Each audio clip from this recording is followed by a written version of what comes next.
I told her, you have the wrong room. And she said, no, your kidney's a moot point. You have a massive tumor in your liver, and it's metastasized from somewhere. We don't know the point of origin. And my mom looks at her and says, what are her chances? And the doctor goes like this. So of course, that was immediately when all hell broke loose. You're thrown completely into the war against cancer, but you also think you're going to die the next day. So my little boy was 4 at the time, and all I wanted to do was come home and crawl in bed with him and snuggle him. And they advised that I was immediately admitted into the ER, from the ER into upstairs to begin diagnostic studies immediately in the morning. And that's when it all began. So cholangiocarcinoma is a tumor in the bile duct of the liver. It's determined, your only chance for survival is if they can resect it. And they were able to resect it, so I was able to have a chance for survival.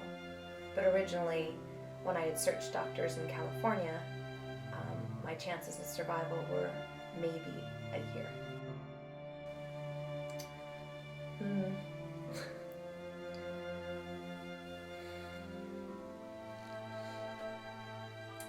Being a single mom with a 4-year-old child was terrifying. It wasn't acceptable that I would have a chance to leave him behind. So for me, it was imperative that I searched till the end of the earth until I found a treatment team that believed in a chance for survival, a chance for hope, and that believed in God, that knew that miracles do happen. And when I found that treatment team in Houston at MD Anderson Cancer Center, I knew when I walked in there that my prayers had been answered, that I was now on the road to being healed.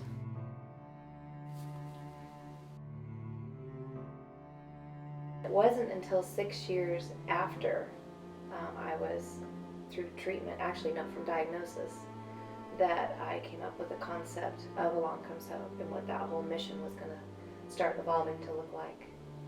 So because of my story, I knew how important it was to be able to afford to travel for treatment. Had I not been able to afford to travel, I would have had to have chosen affordability over survivability. And that is not something I think any family should have to be forced to do for their child. So we help get the child and a parent with them to the Cancer Institute. We help with the travel accommodations, with gas, with food, with lodging, plane tickets if need be, depending on where they need to go. Our mission is advocacy work. I do some work on Capitol Hill to get policy changes, as well as work on education and awareness. When I first heard about Jenny's story and the reason why she put together Along Comes Hope, it made me instantly want to work with her because she's super just inspirational and is such a go-getter. Your life can change in a moment. So I celebrate it frequently, actually. It's not just a one-time, you have no evidence of disease. And that is my diagnosis, is no evidence of disease.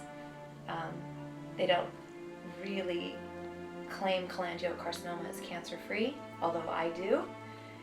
But I celebrate it frequently with anniversaries, with diagnosis anniversaries, with Christmas, with birthdays.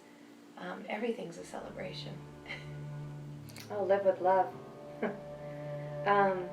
Gosh, it's hard not to get tied up in the minutia of life, and for anybody, no matter what you've gone through. So once you've gone through the setback, we all get thrown back into the world.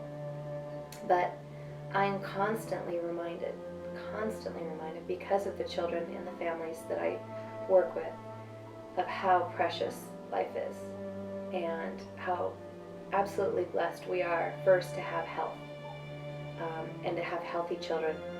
I only have one child, but I am so blessed daily by his abilities and my health and my family's health. We're all able to experience and enjoy life because we have full health. We have a great support system. So I think that one of the most important things that you can start your day off with is gratitude. It might sound canned, but it is real. And keeping your life in perspective based on that. And there's always somebody that's got it worse than you. Always. Just watch the news.